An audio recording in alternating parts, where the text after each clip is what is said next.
ದಕ್ಷಿಣ ಕನ್ನಡ ಜಿಲ್ಲಾಡಳಿತ ಹಾಗೂ ಮಂಗಳೂರು ಪೊಲೀಸರು ನಗರದಲ್ಲಿ ದಿಢೀರನೆ ಮಾಸ್ಕ್ ಡ್ರೈವ್ ನಡೆಸಿದ್ದಾರೆ.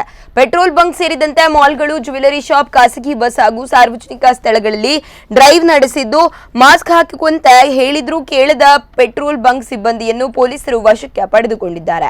ಜಿಲ್ಲಾಧಿಕಾರಿ ಡಾಕ್ಟರ್ ರಾಜೇಂದ್ರ, ಡಿಸಿಪಿ ಹರಿರಾಮ್ ಶಂಕರ್ ಅವರ ನೇತೃತ್ವದಲ್ಲಿ ಡ್ರೈವ್ ನಡೆಸಿದ್ದು, ಮಾಸ್ಕ್ ಹಾಕದವರನ್ನು ಡಿಸಿ ತರಾಟೆಗೆ ತೆಗೆದುಕೊಂಡಿದ್ದಾರೆ. ಈ ವೇಳೆ ನಿಯಮ ಉಲ್ಲಂಘಿಸಿದ ಬಸ್ಗಳನ್ನು ಸೀಸ್ ಮಾಡಿದ್ದು, ಸಿಟಿ ಸೆಂಟರ್ ಮಾಲ್ನ 3 ಶಾಪ್ಗಳನ್ನು ಬಂದ್ ಮಾಡಲು ಆದೇಶ ನೀಡಿದ್ದಾರೆ.